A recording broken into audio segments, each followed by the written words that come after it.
Oke, jumpa lagi dengan saya, Cahyani Pudihartanti. Kali ini saya akan mencoba sharing untuk mata kuliah sistem pakar, pertemuan ke-9, di mana metode inferensi yang akan kita bahas yaitu mengenai graph, trees, dan lattice.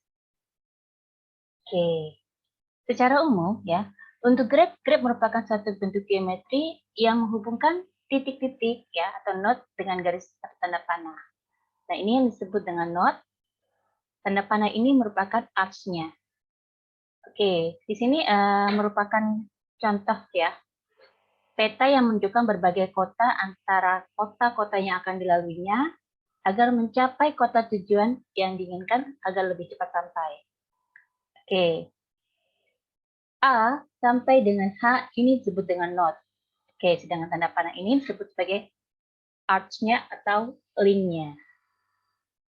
Oke, dalam bentuk graph ya, ada beberapa bentuk, yaitu yang pertama kita akan membahas mengenai tree, dan yang kedua kita akan membahas mengenai lattice. Di mana tree di sini yaitu merupakan bentuk graph berarah terbuka, di mana selalu memiliki satu node sebagai root atau akarnya atau startnya, di mana di sini node-node yang memiliki cabang dan node-node yang tidak memiliki cabang di sini disebut sebagai leaf atau daun. Nah ini ya disebut sebagai leaf atau daun, atau bisa juga disebut sebagai end. Kemudian root ya, di sini secara otomatis akan menjadi parent bagi node yang ada di bawahnya. Oke, misalkan di sini ada S ya. Node S di sini merupakan parent untuk node A, B, dan C. Begitu selanjutnya, node A di sini akan menjadi parent bagi E, node B akan menjadi parent bagi G dan A. Begitu seterusnya.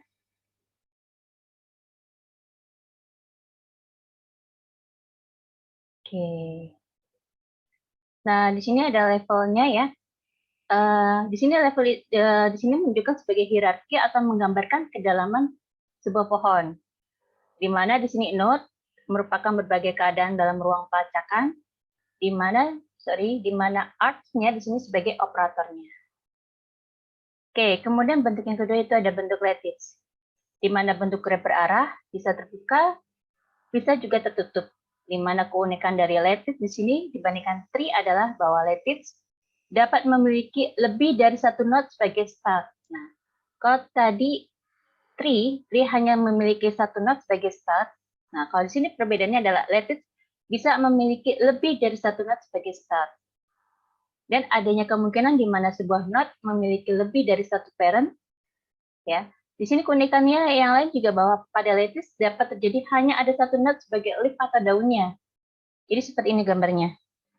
Ya, bisa memulai dari node yang ini, atau yang lainnya. Jadi startnya tidak hanya satu node, tapi bisa lebih dari satu node. Nah, ini adalah contoh gambar dari lattice. Berbeda ya dengan yang tree. Tree hanya satu startnya, dan dia bercabang. Nah, kalau misalkan lattice kalau lattice bisa lebih dari satu node sebagai start. Oke, kita akan masuk ke dalam fitur keputusan, di mana bentuk tree dan lattice di sini sangat berguna untuk mengklasifikasikan sebuah objek, di mana karena hierarki alamiahnya dari induk atas anak, jadi ada turunan ya. Nah, di sini contohnya adalah family tree.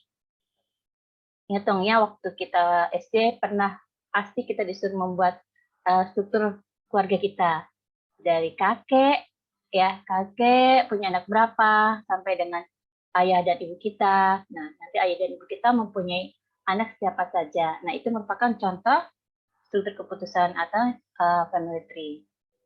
Nah, untuk aplikasi tree dan lattice yang lain adalah dalam membuat gambaran geometris proses pengambilan keputusan yang dikenal dengan decision tree dan decision lattice, atau secara umum disebut sebagai decision structure atau struktur keputusan. Oke, struktur keputusan di sini merupakan sebuah tema representasi pengetahuan dan metode pemberian alasan tentang pengetahuan itu. Jadi kalau misalkan kita mengambil sebuah keputusan, pasti ada alasannya. Apa sih alasannya sehingga keputusan tersebut harus diambil? Jadi tidak serta-merta keputusan diambil, tapi tidak ada alasan yang menyertai, gitu ya.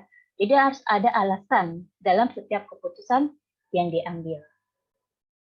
Oke, kemudian ada binary tree, ya. Di sini jika suatu keputusan adalah binary, artinya memiliki tepat dua kemungkinan jawaban, ya, maka tree keputusan binary akan mudah dibuat dan sangat efisien. Oke. Di sini untuk binary tree dimulai dengan pertanyaan sebagai root, ya, di mana pilihan jawabannya hanya ada iya atau tidak. Jadi ini lebih simpel, ya. Jika iya, maka akan berakhir pertanyaan tersebut. Jika tidak, kemungkinan akan ada pertanyaan baru, ya, sampai ditemukannya keputusan. Gitu. Oke, pilihan jawaban iya atau tidak sebagai arch atau link, di mana setiap pertanyaan berikutnya sebagai simpul, bukan daun, dan setiap kesimpulan di sini atau jawaban akhir sebagai simpul, bukan daun. Oke, di sini dengan binary tree kita akan mendapatkan maksimum 2 pangkat N. Ya. 2 pangkat N kesimpulan, di mana untuk N itu adalah pertanyaan. Jadi kalau misalkan ada 5 pertanyaan, maka adalah 2 pangkat 5. Ya, 2 itu apa sih? 2 itu adalah jawabannya. Jawabannya ya atau tidak. Ya. Contohnya, nah, di sini contoh tree untuk menebak binatang. Kalau kita mau main tebak-tebakan, ada clue-nya yang pertama, gitu kan? Ada pertanyaan, apakah binatang tersebut berbadan besar? Nah, jika ya, jika ya nanti akan ada pertanyaan lagi nih di sini, ya. Apakah berleher panjang? Wah, kalau binatang berbadan besar itu kan pasti banyak ya. Ada gajah, ada jerapah, ada badak dan segala macam. Nah, tapi di sini akan ada pertanyaan mengacu lebih kepada binatang secara lebih spesifik gitu ya. Apakah binatang tersebut berleher panjang? Kalau misalkan iya, berarti kita tahu dong. Wah, kalau berbadan besar, berleher panjang, berarti binatang tersebut adalah apa?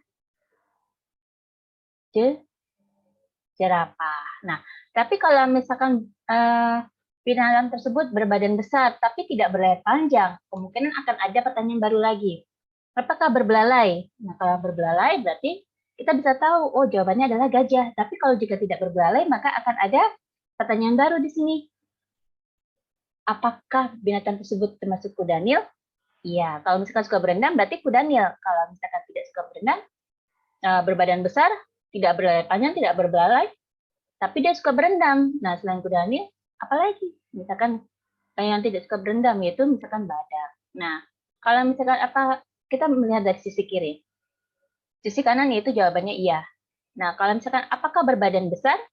Jika tidak, pertanyaannya, maka kita kan, oh berarti dia termasuk binatang kecil nih. Ya.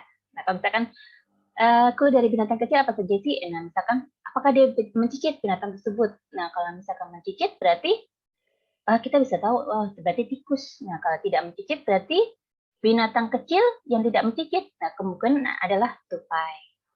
Ya. Nah, sampai di sini ya. Contohnya ya, kalau misalkan tadi kita masukkan ke dalam binary tree, ya, di sini kan tadi 2 pangkat N ya. 2 pangkat N berarti di sini ada berapa pertanyaan? Ada 1, 2, 3, 4, 5. Berarti ada 2 pangkat 5. Oke, nah, tadi kita udah membahas mengenai contoh tree-nya. Nah, jika tadi tree tersebut kita masukkan ke dalam struktur keputusan dan baris produksi, ya, di mana struktur keputusan di sini dapat secara mekanis diterjemahkan ke dalam baris produksi. Hal ini dapat dilakukan dengan mudah dengan mengamati struktur dan pembuatan baris if then-nya pada setiap node-nya. Contohnya dari tree yang tadi, kalau kita terjemahkan ke dalam baris adalah sebagai berikut. Nah, ini lebih jelasnya. Ya. Ini adalah gambar yang tadi, contoh gambar tree yang tadi. Nah, kalau kita masukkan ke dalam contoh barisnya, baris produksi, maka akan seperti ini. Ya. Nah, jika ada pertanyaan, apakah berbadan besar? dan responnya tidak, then berarti artinya akan ada muncul pertanyaan baru, apakah miskin? Gitu ya. Nah, jika ada pertanyaan berbadan besar dan responnya iya, di sini maka akan ada pertanyaan baru, apakah berleher panjang? Nah, begitu seterusnya. Nah, ini adalah perubahan dari bentuk tree menjadi baris produksi. Kemudian kita di sini akan membahas mengenai strata. Strata merupakan koleksi karakteristik yang dapat digunakan untuk menentukan suatu keadaan atau menyatakan suatu objek tertentu. Di mana di sini ruang strata merupakan rangkaian pernyataan yang menunjukkan transisi antara yang menyatakan bagaimana suatu keadaan dapat terjadi atau bagaimana suatu objek dapat dicapai. Nah, di sini untuk menggambarkan ruang strata, ya pada umumnya akan didapat bentuk lattice, artinya kita bisa memulai lebih dari satu strata dari mana saja boleh, ya. Nah, karena menyatakan jumlah keadaan terbatas yang dapat dicapai dengan aturan prediksi atau mesin yang juga terbatas atau menggunakan istilah yang lebih umum biasanya disebut sebagai diagram keadaan. Nah, ini di sini merupakan contoh diagram keadaan, ya. Di sini misalkan ada tujuannya, ada level 0, ya. Di sini ada pilihannya A, ya. Ada jika untuk mencapai M, ya, misalkan kita untuk mencapai tujuan M, kita bisa melalui A atau D. Jadi kalau misalkan apa saja sih yang mendukung keputusan tersebut, nah misalkan di sini ada B, C, E, dan seterusnya. Oke, di mana di sini adalah di sini misalkan ada tujuan, nah sini adalah hasil yang buntu. Nah kalau misalkan kita mau merubahnya ke dalam bentuk pohon and dan or, ya dari bentukan tadi, nah akan seperti ini. Untuk mencapai tujuan M, apa saja yang harus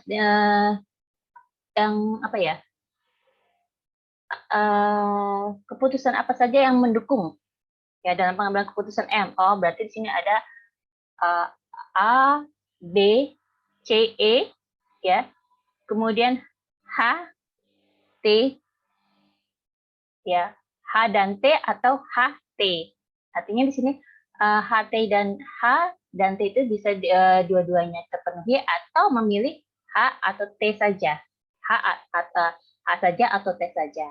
Nah, atau ya untuk memenuhi pengambilan keputusan M, apa saja yang mendukung keputusan tersebut? Misalkan di sini ada D, C, E, ya, H dan T atau H atau T.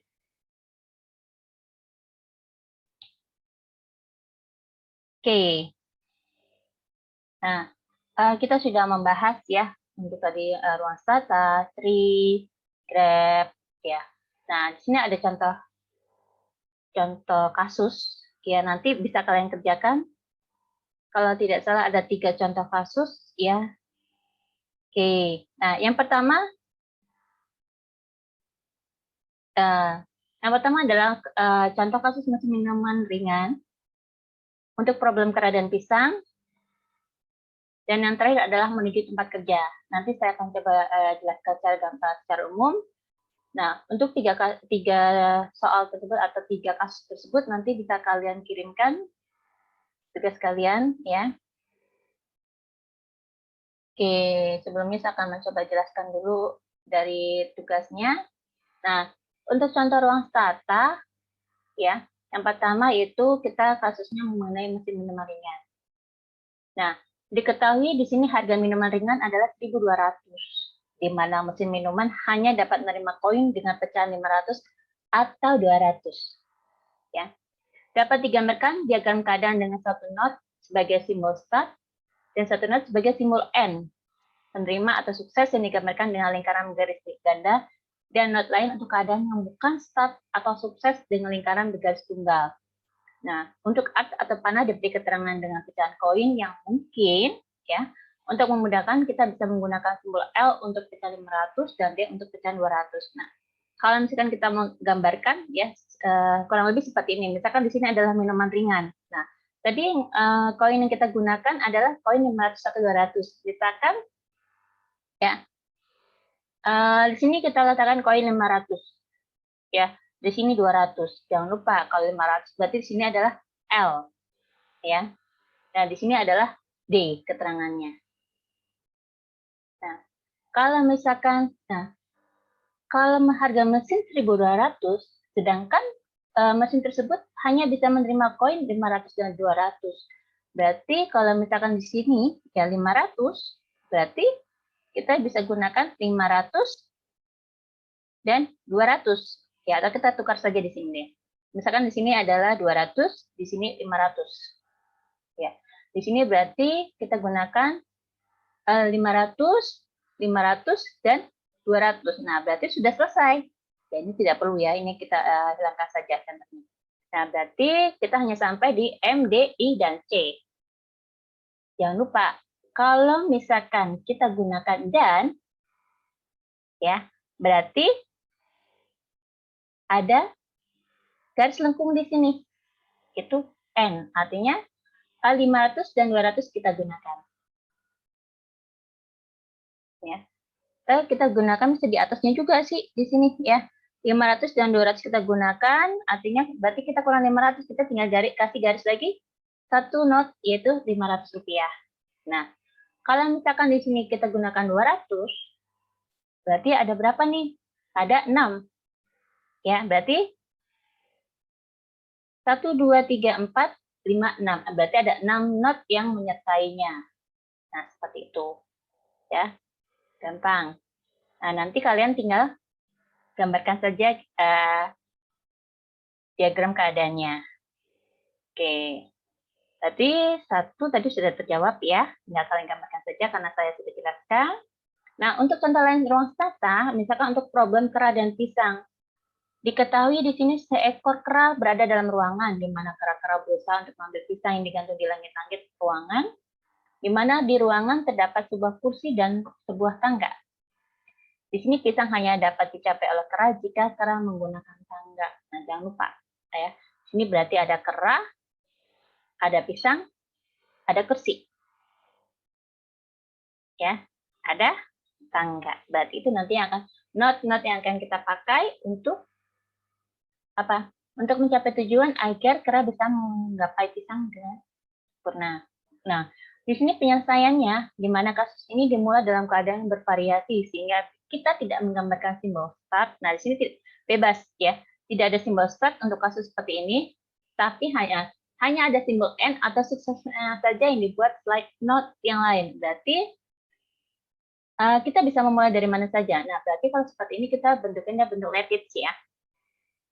Bentuk lattice artinya bisa dimulai dari mana saja, startnya bisa lebih dari 1, bisa dari pisang, bisa dari kera, atau bisa dari tangga. Nah, nanti kalian bisa gambarkan contoh, bisa gambarkan ruang statanya dari kasus kedua ini. Oke, sebetulnya ini simple ya. Penggambarannya simple kok. Nah, untuk kasus yang ketiga, sebelumnya kita akan membahas tentang struktur AND dan OR. Ya, di sini cara penggambaran metode spekulasi yang struktur AND OR adalah dengan menempatkan tujuan keadaan atau objek yang akan dicapai, di mana sebagai root atau akar akan kemudian ya, dan kemudian menempatkan kemungkinan-kemungkinan untuk mencapai tujuan di bawahnya. Nah, untuk kondisi OR di sini adalah sebuah node yang memiliki lebih dari satu cabang ke bawah yang dapat dipilih, di mana artinya terpisah. Dan untuk kondisi N di sini adalah sebuah node yang memiliki lebih dari satu cabang yang harus terpenuhi semuanya. Di mana arts digabungkan dengan garis lengkung. Nah, contohnya seperti ini. Kalau misalkan di sini adalah contoh pohon N-nya. Ya, ini N. Di mana di sini masalah M hanya dapat diselesaikan dengan A dan B, ya, dan C dan D. Artinya empatnya ini harus terpenuhi, gitu, agar masalah M dapat terselesaikan. Oke, sedangkan kalau ini OR, ya, di sini masalah M dapat dicari solusinya dengan 4 kemungkinan. Apa 4 kemungkinan itu? Bisa jadi A, ya, nah bisa jadi B, bisa jadi C atau D. Jadi kita hanya bisa memilih gitu. Sedangkan kalau kasus yang di bawah ini berarti keempat-empatnya itu harus terpenuhi. Ada 4 syarat, misalkan 4 syarat untuk menggapai mahasiswa menjadi sarjana, apa saja sih yang harus dipenuhi? Nah, berarti dia harus mengikuti perkuliahan. Terus apa lagi? Harus lulus ujian skripsi, ya. Harus apa? Melakukan pembayaran. Nah, harus apa lagi? Nah, apalagi dan semuanya itu berarti harus terpenuhi. Jika salah satu tidak terpenuhi, maka tidak bisa lulus tidak bisa lulus S1. Ya, karena apa? Semuanya harus terpenuhi. Oke, nah ini adalah contoh kasus yang ketiga dan terakhir, di mana di sini adalah tujuannya adalah menuju tempat kerja. Ke tempat kerja dapat dicapai dengan jalan kaki, naik bus, atau naik motor.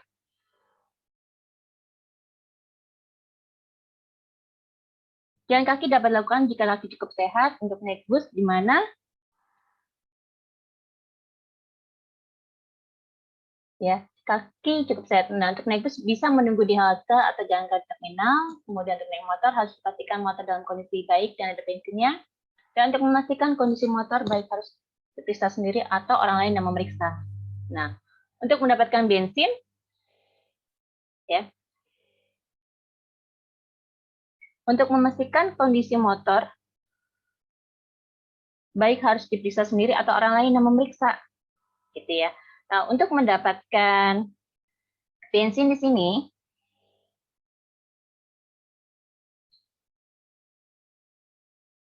bisa membawa motor ke pom bensin atau membeli bensin tanpa motor, yang berarti diperlukan jerigen untuk membawa bensinnya.